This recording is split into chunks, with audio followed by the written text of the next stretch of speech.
सो आज हम लोग करने वाले हैं रिप्रोडक्टिव हेल्थ का पूरा चैप्टर एक ही शॉट में, ठीक है। बिल्कुल पॉइंट वाइज सब कुछ हम लोग क्लियर करेंगे इसको, क्योंकि ये ऐसा चैप्टर है आपको फिगर थोड़ा कम मिलेगा, है ना। तो एक्सप्लेनेशन एंड पॉइंट में सारी चीजें रहेंगी जो आपको समझ में भी आए, क्योंकि इस चैप्टर के क्वेश्चंस जो होते हैं ना, इस तरह के क्वेश्चंस, मतलब इस तरह के चैप्टर्स के क्वेश्चन जिसमें फिगर नहीं ज्यादा आप बना सकते हैं, तो उसमें आप लोग जितना पॉइंट करके लिखेंगे वो ज्यादा इफेक्टिव आंसर होगा, ठीक है। तो आपको वैसा ही यहाँ पर देखने के लिए मिलेगा।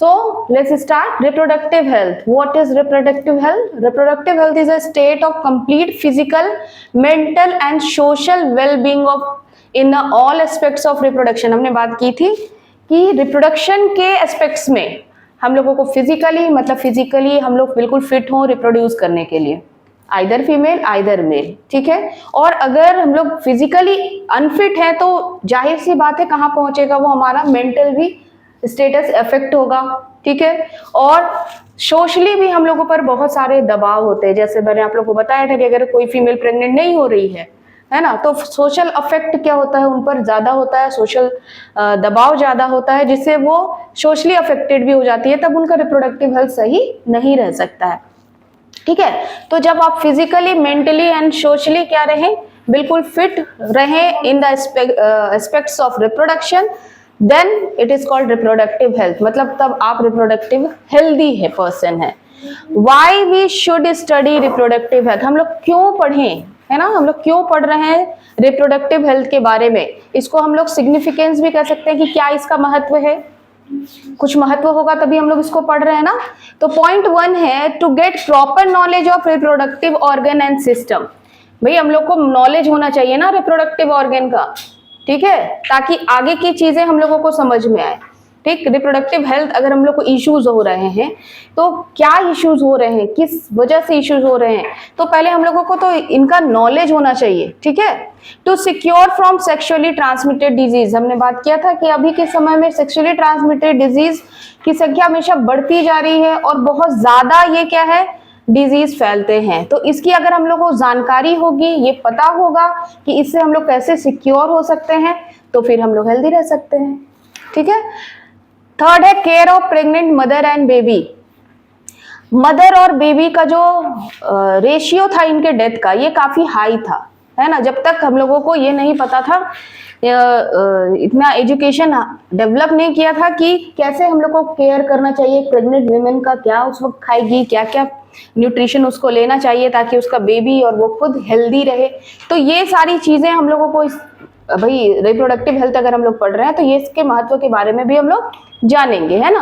To know the advantage of family planning, तो हम लोगों ने लास्ट क्लास में पढ़ा था ना कि फैमिली प्लानिंग क्या है भाई, कि अपने फैमिली के नंबर को थोड़ा शॉर्ट रखें, चिल्ड्रंस का 1 या फिर 2 रखें, प्लान करें हम लोग, है ना, अपने फाइनेंशियल बेसिस के हिसाब से हम लोग प्लान करें, ठीक है।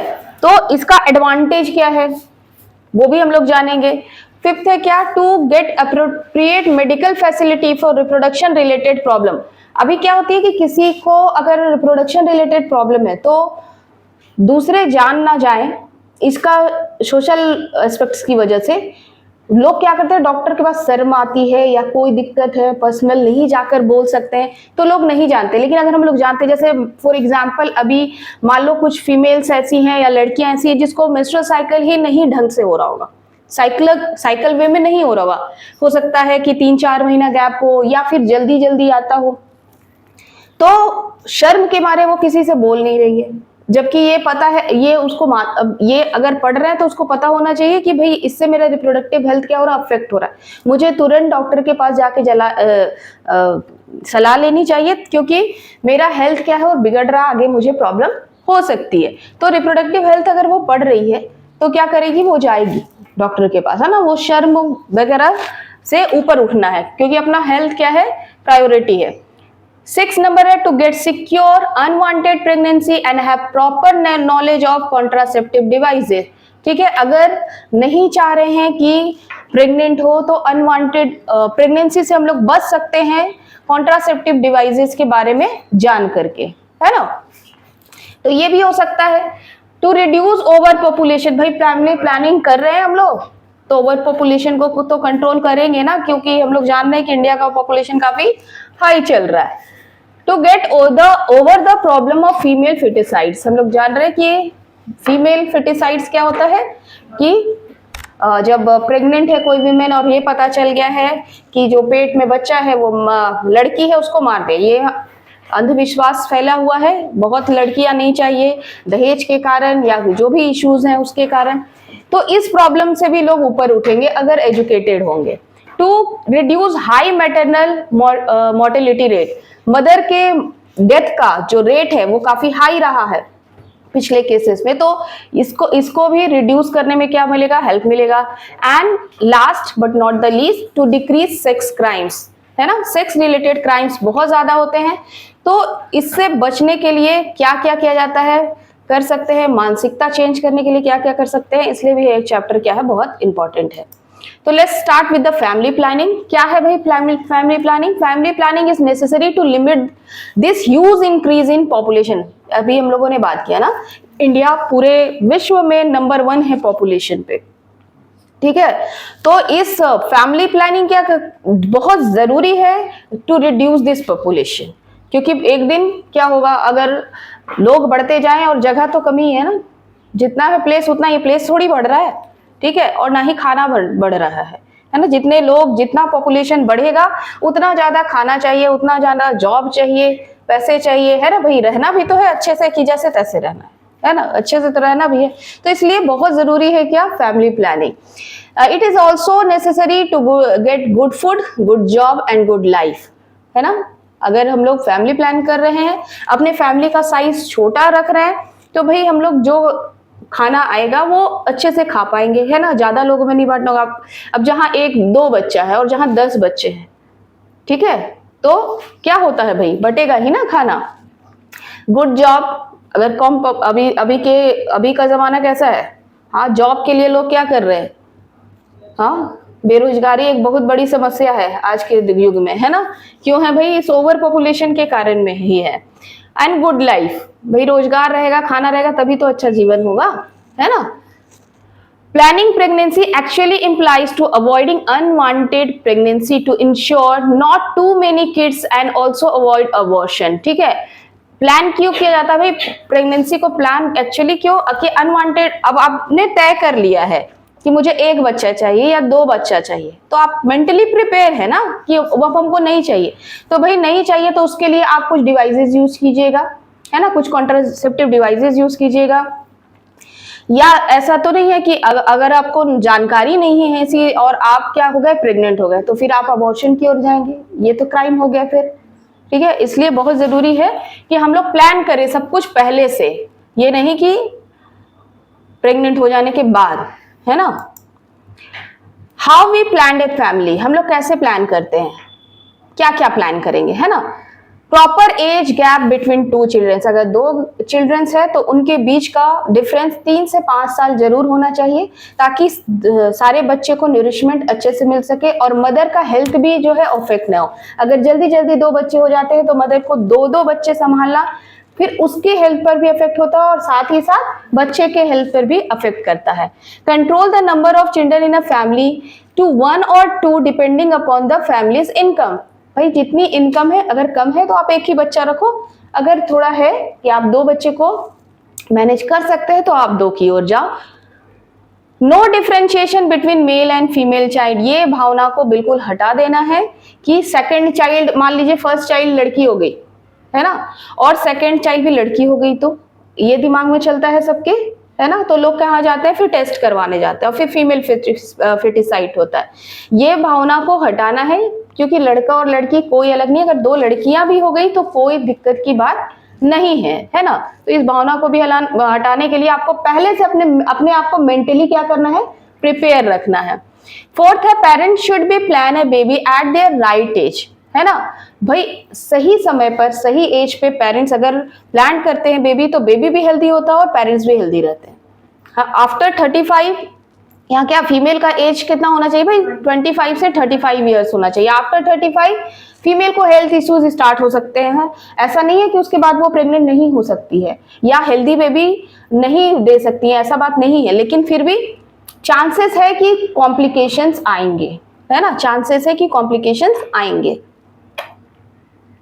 नेक्स्ट देखें, अब भाई फैमिली प्लान कर रहे हैं तो कुछ कॉन्ट्रासेप्टिव डिवाइसेस यूज करना होगा हम लोगों को, है ना। तो बर्थ कंट्रोल मेथड भी बोलते हैं हम लोग इसको, कॉन्ट्रासेप्टिव मेथड्स भी बोलते हैं। Smaller families can be possible using various contraceptive methods. क्या क्या है भाई? Natural method, barrier method, intrauterine devices, oral pills या फिर इंजेक्शन, सर्जिकल मेथड। अब एक एक करके डिटेल देखते हैं हम लोग इसको। नेचुरल मेथड क्या है? मेथड यूज नेचुरली, है ना, इसमें ना आपको कोई दवाई लेनी है, ना कोई इंजेक्शन लेना है, कुछ नहीं करना, बिल्कुल नेचुरल रहेगा। क्या रहेगा भाई? 3 तरीके हैं इसके। Coitus interruptus. Insemination avoided in this method by withdrawal of penis just before ejaculation. है ना, इंटरकोर्स के समय जब स्पर्म इजैकुलेट होने वाला है उस समय ही क्या करा?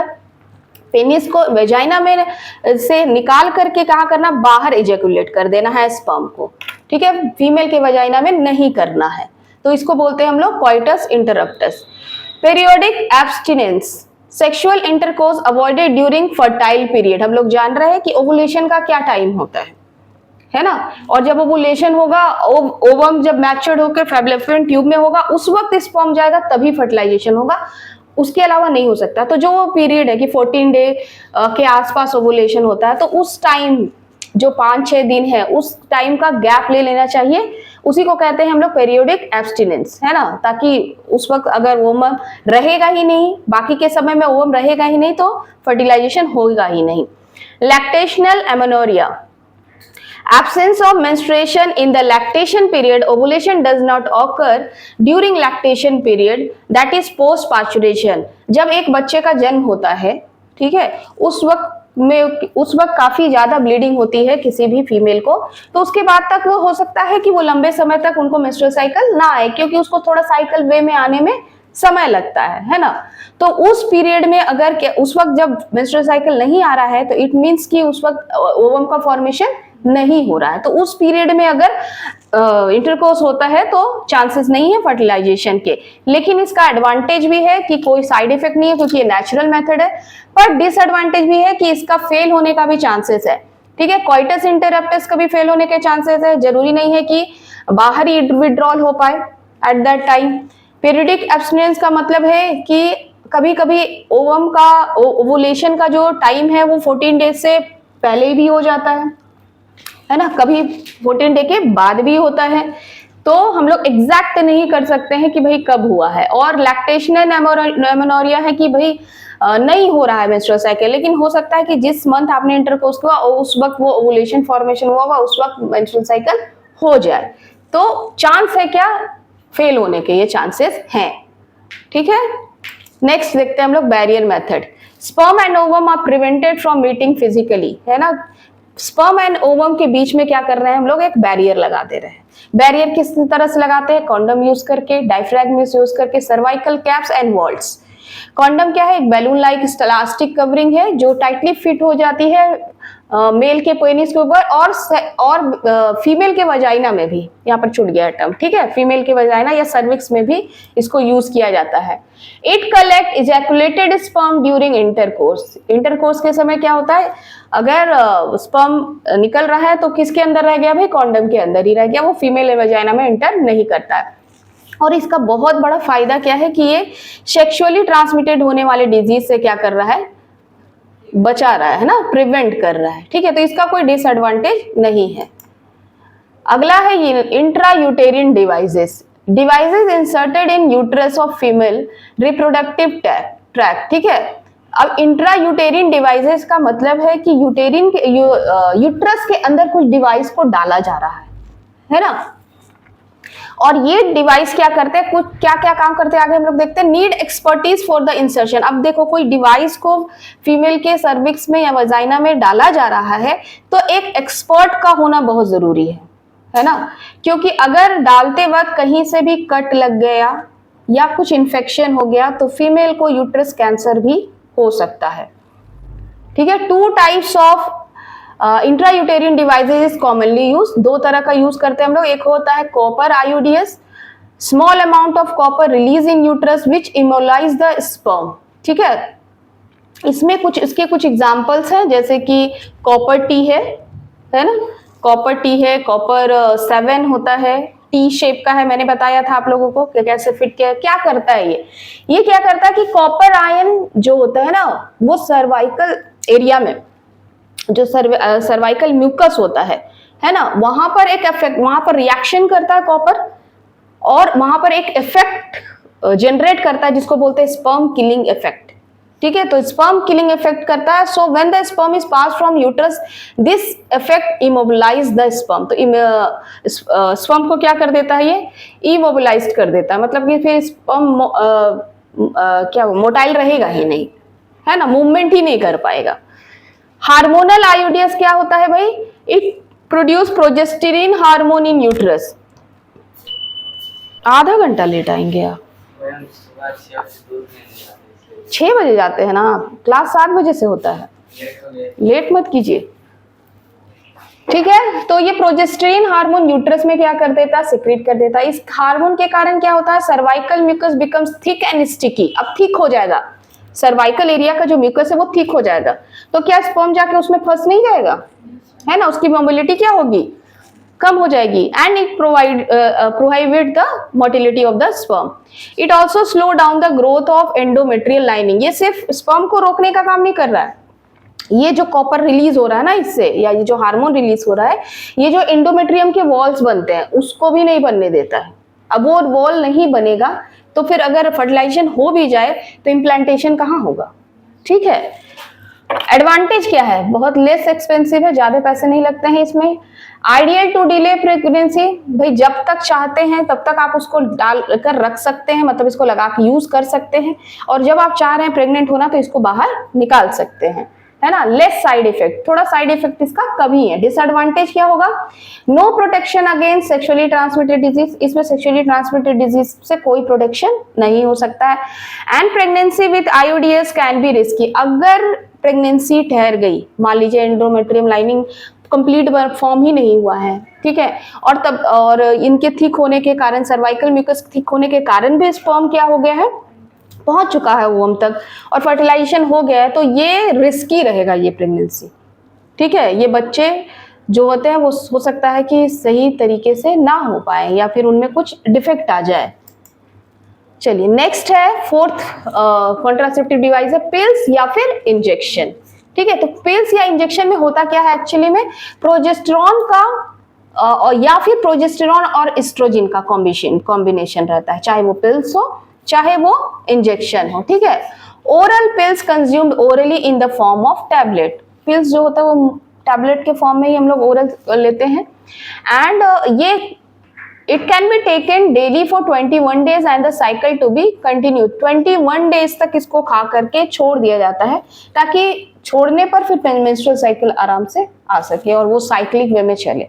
फिर मेंस्ट्रुअल साइकिल होगा, फिर से आपको खाना क्या करना है, शुरू कर देना है। Pills are very effective with lesser side effect and are well accepted by the female। ठीक है, कम इसका साइड इफेक्ट है और फीमेल इसको एक्सेप्ट भी कर लेती है, क्योंकि क्या करना है, सिर्फ दवा खाना है।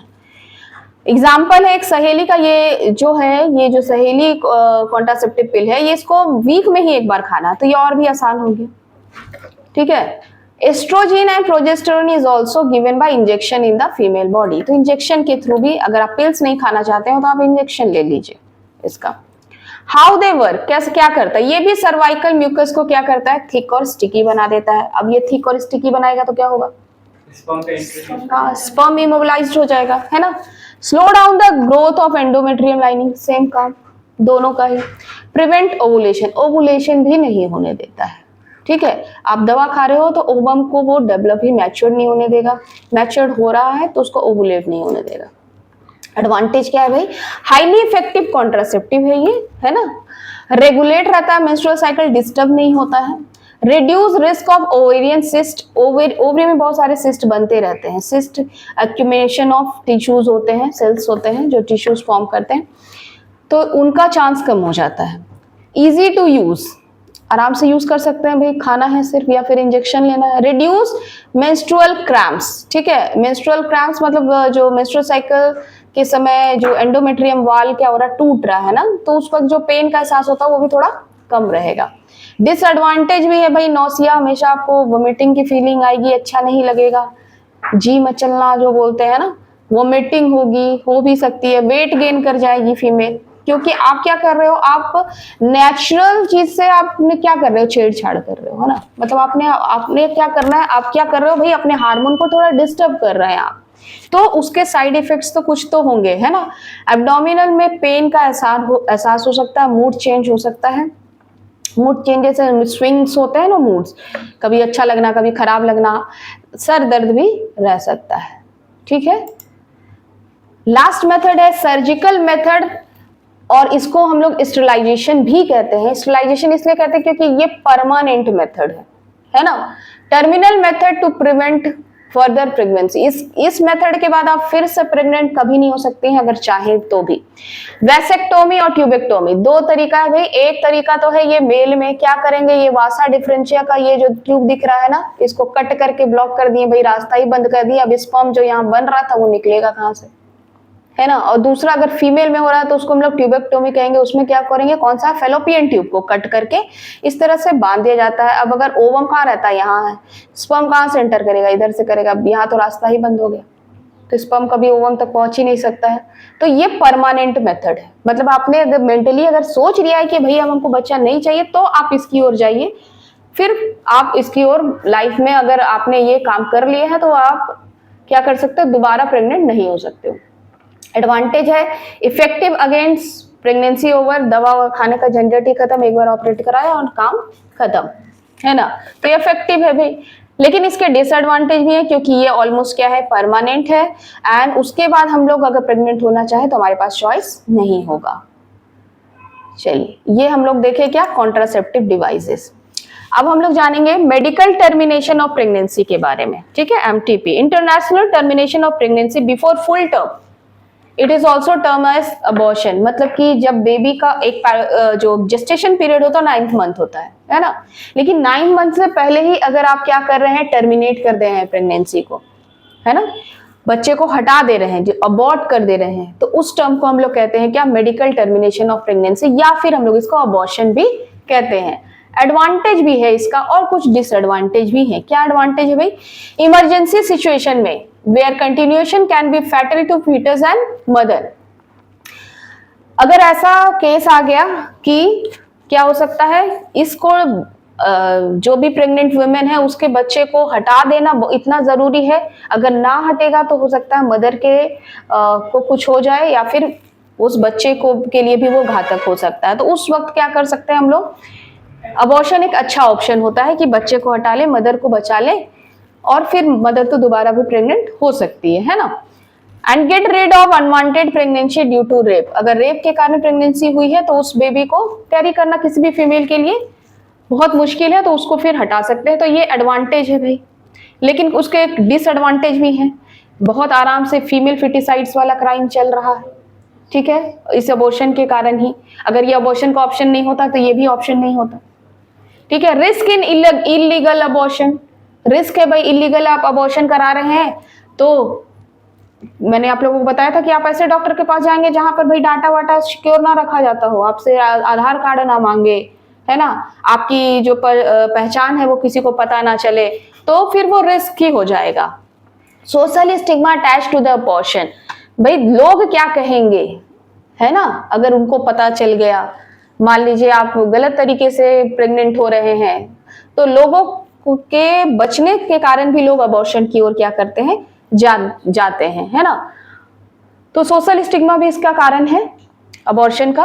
और MTP by unqualified quack can be unsafe and fatal, ठीक है। अगर आप किसी ऐसे डॉक्टर के से करवा रहे हैं अबॉर्शन जिसको कोई ज्ञान ही नहीं है, हाँ वो बस ऐसे ही बैठा, क्योंकि आप लोगों को तो चाहिए क्या भाई, हमको इलीगली करवाना है, तो आप वैसे डॉक्टर के पास ही जाएंगे ना, तो वैसे डॉक्टर के पास जाना फिर हो सकता है कि आपके हेल्थ के लिए ये इशू बन जाए, ठीक। नेक्स्ट पॉइंट हम लोग देखते, आ रही है समझ में, जल्दी तो नहीं हो रहा ना, ठीक है ना। नेक्स्ट हम लोग देखते हैं सेक्सुअली ट्रांसमिटेड डिजीज, ठीक है। The disease transmitted by sexually intercourse is called sexually transmitted disease. अगर इंटरकोर्स के कारण क्या हो रहा है, कुछ डिजीज ट्रांसफर हो जा रहा है फ्रॉम मेल टू फीमेल या फीमेल टू मेल, अधिकतर मेल टू फीमेल ट्रांसफर होगा, तो इसको हम लोग कहेंगे सेक्सुअली ट्रांसमिटेड डिजीज। क्या क्या है भाई, HIV, AIDS, syphilis, gonorrhoea, genital and anal wart, genital herpes, trichomoniasis and hepatitis A और हेपेटाइटिस B, सभी के सभी क्या है भाई, सेक्सुअली ट्रांसमिटेड डिजीज है ना। लेकिन इसमें से जो हेपेटाइटिस B है, जेनिटल हर्ब्स है और एड्स है, ये क्यूरेबल नहीं है ना, अभी तक इसका इलाज नहीं है। बाकी के डिजीज का अगर पता चल गया प्रीवियस स्टेज में, तो फिर इसका इलाज हम लोग क्या कर सकते हैं, कर सकते हैं, ठीक है, बच सकते हैं। प्रिवेंशन क्या है भाई, कैसे बचे, अभी हम लोगों ने बात किया था ना कि कॉन्डम को यूज करते हैं। कॉन्डम को यूज करने से आप बहुत सारी बीमारियों से बच सकते हैं, जितने भी सेक्सुअली ट्रांसमिटेड हो सकते हैं। Confirm that the partner is HIV tested before and after intercourse, अगर थोड़ा सा भी लग रहा है कि हमें टेस्ट करा लेना चाहिए भाई, अब तो आज का जमाना क्या है, बहुत हाई फाई है, आप टेस्ट ही करा लो। हो सकता है कि जो पर्सन अफेक्टेड हो उसको खुद भी ना पता हो कि मैं अफेक्टेड हूँ, है ना, तो आप भाई टेस्ट करवा लो, वो बहुत ही बढ़िया ऑप्शन है। नेक्स्ट है क्या, wash genital area before and after intercourse, before और आफ्टर इंटरकोर्स के समय में क्या करना चाहिए हम लोग को, उस एरिया को हाइजीन रखना है ना, साफ सफाई रखनी है। Avoid sex with multiple partner, ये मल्टीपल पार्टनर बिल्कुल अवॉइड करना है, क्योंकि ऐसे केसेस में ही सेक्सुअली ट्रांसमिटेड डिजीज ज्यादा होती है। Complete treatment of post diagnosis of sexually transmitted disease, अगर डायग्नोज हो गया है ना कि आपको कोई डिजीज है, सेक्सुअली ट्रांसमिटेड डिजीज है, तो फिर वहां पर ही बात फिर वही आ जाती है कि लोगों को पता चल गया तो, है ना। जैसे मैंने एड्स का एग्जांपल दिया था कि एड्स आपके ना छूने से फैलता है, ना आपके किसी के साथ खाओगे या उसके कपड़े शेयर करोगे या खाना शेयर करोगे, उससे नहीं फैलता। लेकिन लोगों का अंधविश्वास ऐसा रहता है कि अगर किसी को पता चल गया कि उसको एड्स है तो उससे दूरी बनाएगा, है ना। दूरी बनानी है तो सेक्सुअली कांटेक्ट मत करो, बस उतनी ही दूरी बनाना। और आप लोगों को मालूम था कि हम लोग बहुत सारी बीमारियां हैं, ये सारी बीमारियां जो है ना, हेपेटाइटिस भी, ये भी इंजेक्शन वगैरह से या ब्लड ट्रांसफ्यूजन से, ये सबसे फैल जाता है। तो इन सब चीजों का हम लोग को क्या करना है, ख्याल रखना है। अगर पता चल गया है कि सेक्सुअली ट्रांसमिटेड डिजीज है तो उसका अच्छे से इलाज कराना है। लोगों के बारे में नहीं सोचना, अपने बारे में सोचना है ना, कि हमको कैसे स्वस्थ होना है, कि लाइफ आपकी है कि लोगों की है। हाँ, क्या कन्हैया, इसको चलो आगे बात करते हैं हम लोग। आगे आते हैं हम लोग इनफर्टिलिटी पे, है ना। भाई इनफर्टिलिटी क्या है, अगर नेचुरली कोई फीमेल क्या प्रेग्नेंट नहीं हो पा रही है, ठीक है, मां नहीं बन पा रही है, तो उस स्टेट में फीमेल भी इनफर्टाइल हो सकती है और मेल भी इनफर्टाइल हो सकता है। तो उस केस में उसको क्या कहते हैं हम लोग, इनफर्टिलिटी। तो इनफर्टिलिटी को दूर करने के लिए आज के जमाने में बहुत सारी टेक्नोलॉजी है, जिसको हम लोग कह रहे हैं असिस्टेड रिप्रोडक्टिव टेक्नोलॉजी। यहाँ 4 के बारे में हम लोग डिस्कस करेंगे। Artificial insemination, in vitro fertilisation, intracytoplasmic sperm injection, gamete intrafallopian transfer. यहाँ पर इंट्रायूटेरिन इंसेमिनेशन एक्चुअली में आर्टिफिशियल इंसेमिनेशन का ही बात है। इंट्रायूटेरिन मतलब यूटेरिन के अंदर इंसेमिनेट करना, है ना। बाकी तो IVF है और इंट्राफेलोपियन ट्रांसफर है, ये वाला जिप्ट, क्योंकि एक जिप्ट भी है और एक क्या है, गैमेट वाला भी है ना। और ये है इंट्रासाइटोप्लाज्मिक स्पर्म इंजेक्शन। ठीक, देखते हैं हम लोग चारों को डिटेल में। Artificial insemination, inseminate the semen into female vagina artificially. ऐसा है कि भाई यहाँ पर कब काम करेगा, जब इस फीमेल में कोई प्रॉब्लम नहीं है, ठीक, फीमेल का सब ठीक ठाक चल रहा है, लेकिन mail with lower sperm count हो सकता है, या फिर उसका जो स्पर्म है वो मोटाइल ना हो। मतलब किसी भी केस में फीमेल ठीक ठाक है लेकिन मेल का जो स्पर्म है ना वो ओवम तक पहुंच ही नहीं पा रहा है, तो उसको क्या करेंगे हम लोग, आर्टिफिशियली इंसेमिनेट कर देंगे। यूट्रस में डाल दीजिए, वेजाइना में डाल दीजिए, सर्विक्स एरिया में डाल दीजिए, ताकि वहां से तो वो मूव करके पहुंच जाए ओवम तक। कैसे वर्क करेगा, sperm directly inserted into female cervix या फिर यूट्रस या फिर fallopian tube. Intrauterine insemination is most common, अभी जो हम लोगों ने देखा था, है ना। तो यूट्रस में डालना बहुत कॉमन है, कॉमनली यही यूज किया जाता है। यूट्रस में डाल देते हैं और फिर वहां से फेलोपियन ट्यूब में पहुंच के नॉर्मल फर्टिलाइजेशन हो जाता है और फिर प्रेगनेंसी हो जाती है। ठीक, तो ये तरीका है। दूसरा क्या है, इन विट्रो फर्टिलाइजेशन, है ना। इन विट्रो फर्टिलाइजेशन जो है यहाँ पर फर्टिलाइजेशन बॉडी के अंदर नहीं होगा, कहाँ होगा भाई, लेबोरेटरी में होगा, शरीर के बाहर होगा, है ना। कब वो ये काम करेगा, अगर फेलोपियन ट्यूब फीमेल का डैमेज हो या फिर स्पर्म जो की क्वालिटी जो है मेल की, मतलब उसकी पुअर हो, ठीक है, मतलब हो सकता है कि स्पर्म काउंट भी कम हो और मोबिलिटी भी ना हो स्पर्म की। तो दोनों ही केस में हम लोग इन विट्रो फर्टिलाइजेशन की ओर जा सकते हैं। कैसे काम करेगा भाई, अब देखो यहाँ पर अगर डैमेज है फेलोपियन ट्यूब तो वहीं पर तो रहता है ना वर्म, तो कैसे फर्टिलाइजेशन होगा, वहां पर हो ही नहीं सकता है। तब इस केस में क्या करते हैं, ओवम भाई बन रहा है, ओवुलेशन हो रहा है, मैच्योर्ड हो रहा है, तो ओवम को कलेक्ट कर लेते हैं हम लोग फीमेल से और स्पर्म को कलेक्ट कर लेते हैं मेल से, और फर्टिलाइजेशन करते हैं कहां पर, लेबोरेटरी में, ठीक है। जाइगोट फॉर्म हो गया, फर्टिलाइजेशन अगर होगा तो जाइगोट फॉर्म हो गया। अब जाइगोट इंट्रा फेलोपियन ट्रांसफर, मतलब कि हो सकता है जब जाइगोट फॉर्म हुआ तो उसी अर्ली स्टेज में ही, जाइगोट या एक दो स्टेज उनका डिवीजन हुआ, उसी स्टेज में डायरेक्टली हम लोग फेलोपियन ट्यूब में डाल दिए, ठीक, उसको हम लोग बोलते हैं early embryo transfer to the fallopian tube. या फिर भाई अब मान लो कि एक बार ऐसा करने से भी नहीं रह पा रहा है, ठीक है, प्रेग्नेंट नहीं हो पा रही है फीमेल, तो हम लोग ये कर सकते हैं कि थोड़ा सा उस जाइगोट को थोड़ा सा क्या करने दे, डेवलप करने दे बाहर ही, है ना, मतलब लेट एम्ब्रायो, मतलब कि 2 cell 4 cell 8 cell 16 cell stage तक पहुंचते पहुंचते उसको थोड़ा रखे, और जब 16 सेल स्टेज जो वो ब्लास्टोसिस्ट बनने वाला, उस वक्त क्या कर दे भाई, डायरेक्टली यूट्रस में ट्रांसफर कर दे, ठीक है। तो दोनों ही केस इसमें यूज किए जाते हैं और बहुत इफेक्टिव है, आज के जमाने में ये बहुत कॉमन टेक्निक है बट हाईली कॉस्टली है, ठीक है। इंट्रासाइटोप्लाज्मिक स्पर्म इंजेक्शन, अब ये क्या है, single sperm is directly injected into the an egg, this is also in vitro technique that is happened outside the body. यहाँ फोर्सफुली क्या कराया जाता है भाई, स्पर्म और एग को निकाल लिए हम लोग, अब एग तब भी, और इन विट्रो भी करवा रहे हैं ना, तो भी फर्टिलाइजेशन नहीं हो रहा, तो क्या करेंगे भाई, एक स्पर्म लेंगे, उसको डायरेक्टली सीधे कहां डाल देंगे, एग के साइटोप्लाज्म में डाल देंगे, फोर्सफुली डालेंगे कि अब तो जाइए भाई, इतना दूर तक पहुंचा दिए, अब जाके फर्टिलाइज कीजिए। तो where it works, non motile sperm है या लोअर काउंट ऑफ स्पर्म है तब। नेक्स्ट है क्या, how it works, sperm directly inserted into the egg of cytoplasm in the laboratory and after fertilisation zygote is inserted into the uterus, ठीक है, zygote या फिर लेट एम्ब्रायो फॉर्म में हम लोग यूट्रस में डाल दे रहे हैं। अगला है क्या, गैमेट इंट्राफेलोपियन ट्रांसफर। अब यहाँ पर क्यों, कौन सा केस है, यहाँ पर ऐसा केस है कि भाई फीमेल जो है ना वो ओवम को प्रोड्यूस ही नहीं कर पा रही है, ठीक, अब मदर जो है उसमें ओवम का फॉर्मेशन ही नहीं हो पा रहा है, ओवम मैच्योर्ड ही नहीं हो पा रहा है, ठीक, अब उसके पास ओवम है ही नहीं, एक केस ये हो सकता है। दूसरा हो सकता है कि मेल का स्पर्म बिल्कुल भी काम ना कर रहा, तो डोनर दोनों ही केसेस में हम लोग यूज कर सकते हैं, ठीक।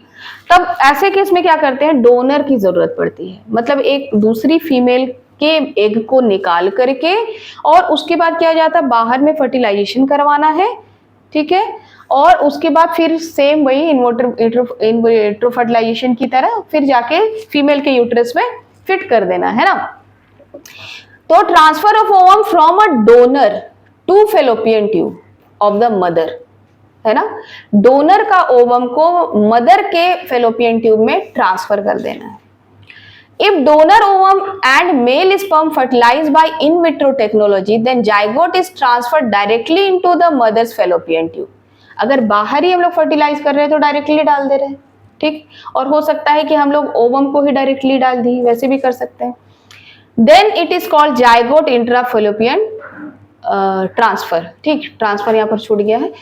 अगर आप क्या कर रहे हो, अगर गैमेट को डाल रहे हो, है ना, मतलब मदर डोनर मदर का, ठीक है, डोनर का ओवम को मदर के फेलोपियन ट्यूब में डाल रहे हैं, तब हम लोग इसको बोलते हैं गैमेट को वहां ट्रांसफर कर रहे हैं ना हम लोग, तब हम लोग इसको कह रहे हैं गैमेट इंट्राफेलोपियन ट्रांसफर। मगर हम लोग क्या कर रहे हैं, कभी कभी ओवम को डाल दिए और नेचुरली सब कुछ हो रहा है तो भी नहीं हो पा रहा है भाई, प्रेगनेंसी वो कंसीव नहीं कर पा रही है, तब क्या करते हैं कि डोनर ओवम को बाहर ही निकालते हैं, मेल के स्पर्म को बाहर ही निकालेंगे, बाहर ही फर्टिलाइज करवाएंगे, और जब जो जाइगोट फॉर्म करेगा तब जाकर उसके फेलोपियन ट्यूब में डालेंगे, तब हम लोग इसको कहते हैं zygote intrafallopian transfer, ZIFT. where it works if mother unable to produce ovum but can provide suitable environment for fertilization and embryo development।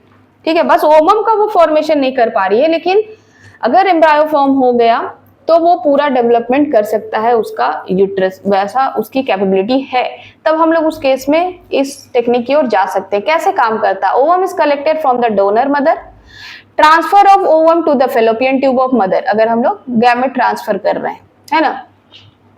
Rest of the process that is fertilisation, implantation and embryo development occurs naturally. ठीक, और अगर gift की बात कर रहे हैं तो हम लोग बाहर ही फर्टिलाइज करेंगे और उसके बाद डाल देंगे, तो बाकी की चीजें क्या होंगी? एज इट इज होंगी। Next, adoption. अब अडॉप्शन का ऑप्शन कैसे आता है भाई?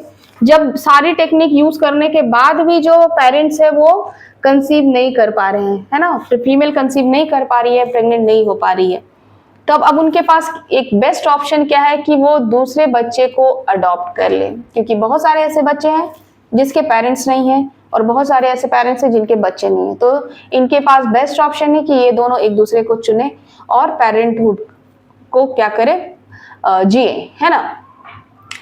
तब हम लोगों ने देखा क्या क्या भाई कि मदर और चाइल्ड के केयर के लिए, है ना, कैसे हम लोग करेंगे भाई, कैसे कर सकते हैं हम लोग? स्टार्टिंग से ही हम लोग को क्या करना है? प्लान करना है राइट एज में, तो हम लोग मदर के हेल्थ को क्या कर सकते हैं? केयर कर सकते हैं। राइट एज में चूज कीजिए प्रेगनेंसी को। अवॉइड अनवांटेड प्रेगनेंसी, अगर नहीं चाह रहे हैं प्रेगनेंसी तो बिल्कुल उसको क्या करना है? अवॉइड करना है। ऐसा नहीं है कि प्रेग्नेंट हो गए और फिर अबॉर्शन कराने गए, ठीक है। तो इसकी जानकारी अब आप लोगों को मिल चुकी है ना, तो लोगों को भी ये जानकारी होनी चाहिए। इस तरह से रिप्रोडक्टिव हेल्थ हम लोग इसलिए पढ़ते हैं, है ना, तो ये चीज कभी नहीं होनी चाहिए, अबॉर्शन तक नहीं पहुंचना है। और अगर प्रेग्नेंट हो गए हैं तो फिर आप क्या करेंगे? पॉपुलेशन को भी इंक्रीज कर रहे हैं, है ना। गैप होना चाहिए दो बच्चों के बीच में, अभी हम लोगों ने पढ़ा, है ना, बहुत जरूरी है मदर के हेल्थ के लिए भी और बच्चे के हेल्थ के लिए भी। Pregnant women as well as newly born child and their mother must have nutritive diet.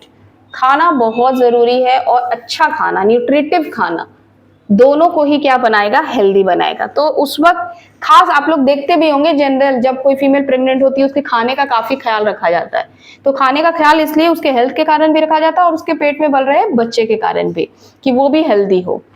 Restrict the number of childrens. Restrict का मतलब हो गया कि आप नंबर ऑफ चिल्ड्रंस तय कर लीजिए, एक रखने, दो रहने, तीन का ऑप्शन ही नहीं रखना है आपको, ठीक है। और आपका जमाना तो एक ही वाला हो गया है। कुछ एस्पेक्ट्स हैं जिस पर हम लोगों को अपना ध्यान ले जाना चाहिए, है ना, जब आप रिप्रोडक्टिव हेल्थ पढ़ रहे हैं। तो अभी हम लोग बहुत सारी चीजों का हम लोगों ने ऐसे जिक्र कर लिया है, लेकिन एक समरी की तरह इस चैप्टर का हम लोग इसको देख लेते हैं। Maternal health. Maternal health is very important for both the health of the mother and the child's long term health, ठीक है। एक मदर अगर हेल्दी रहेगी तो वो हेल्दी बच्चे को जन्म भी देगी और हेल्दी, और वो आफ्टर पार्चुरेशन भी वो हेल्दी रहेगी, तभी वो अपने बच्चे का अच्छे से केयर भी कर सकती है, मतलब तभी उसका बच्चा आगे फर्दर भी हेल्दी रह सकता है। तो हम लोगों को मैटरनल हेल्थ पर बहुत बहुत ध्यान देना। Planning, family planning helps people have the number of children they want, which can improve the health of mothers, ठीक है। जितना नंबर चाह रहे हैं भाई उतना ही नंबर का करें और मदर का ख्याल रखते हुए करें। अगर मदर का हेल्थ ठीक नहीं है तो उनको फिर 1 से 2 बच्चे की ओर नहीं जाना चाहिए, है ना। Contraception is the key part of reproductive health. Contraceptive use कीजिए, अनवांटेड प्रेगनेंसी को अवॉइड कीजिए। Sexually transmitted disease. Sexually transmitted disease are the major risk factor for reproductive health and can lead to infertility if left untreated, ठीक है। अगर किसी को sexually transmitted disease हो गई है और उसका इलाज वो नहीं करते हैं तो उनको फिर फर्दर लाइफ में वो इनफर्टाइल हो जाएंगे, ठीक है, फिर वो कभी प्रेग्नेंट नहीं हो पाएंगे और जो डिजीज का साइड इफेक्ट्स होगा वो अलग। Nutrition. A nutrition diet can help increase fertility and prepare the body for pregnancy. आप लोग को हमेशा, चाहे वो मेल हो या फीमेल हो, जैसे ही एडोलेसेंस में एंटर करते हैं आप लोग को यही सलाह दी जाती है कि न्यूट्रिटिव डाइट लीजिए।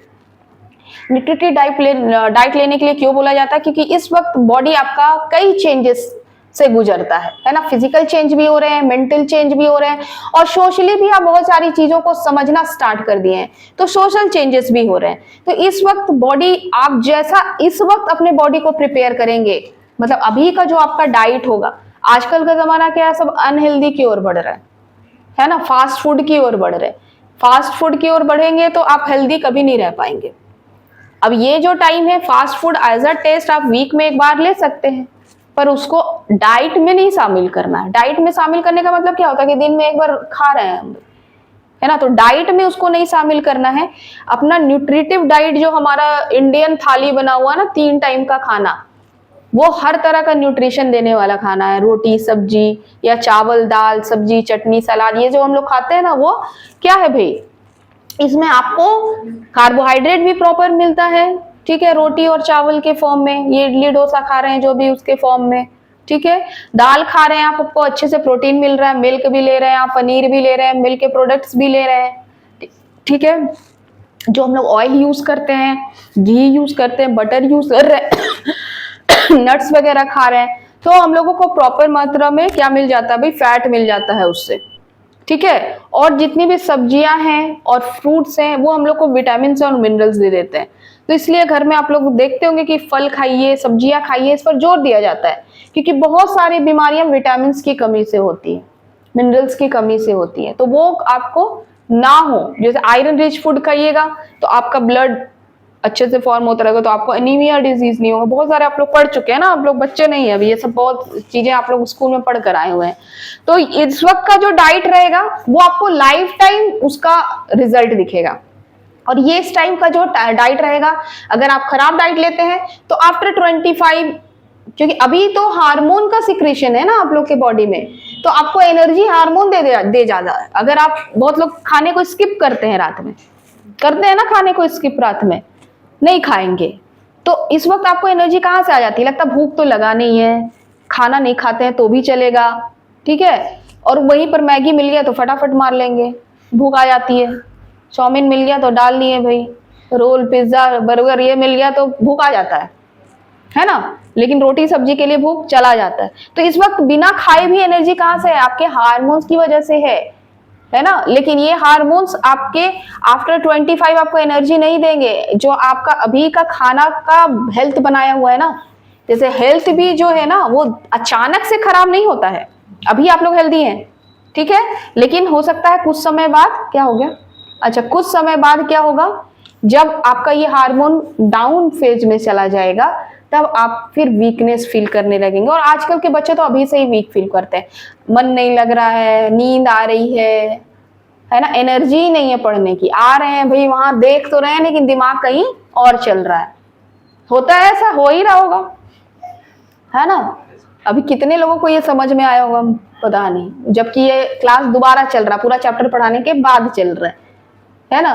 तो ये अगर नहीं हो रहा है, मतलब आप समझ जाओ, आपकी बॉडी अगर हाईली एनर्जी फील नहीं कर रही है तो आपके खाने में कमी है और आपको न्यूट्रिटिव डाइट लेने की बहुत जरूरत है। अगर आप फर्दर अपने जीवन में 70-80 साल हेल्दी रहना चाहते हैं, तो अभी का जो 10 साल का खाना है ना, एडोलेसेंस टाइम वाला, उसको आप फिट रखो। खाना तो खैर हम हर स्टेज में अच्छा से खाना चाहिए, तभी आप हेल्दी रह सकते हैं, लेकिन अभी वाला जो है वो आपके रिप्रोडक्टिव हेल्थ को बहुत अच्छा बनाए रखेगा।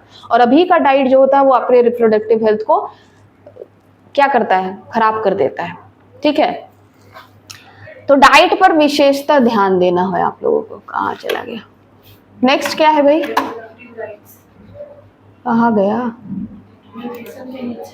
ये तो नहीं दिख रहा है, एरो ही कहाँ चला गया। चलो कहाँ थे हम लोग, न्यूट्रिशन के नीचे। चलो, reproductive rights. The right to reproduce choice is basic fundamental right that should be granted to all, ठीक है। क्या समझे इससे,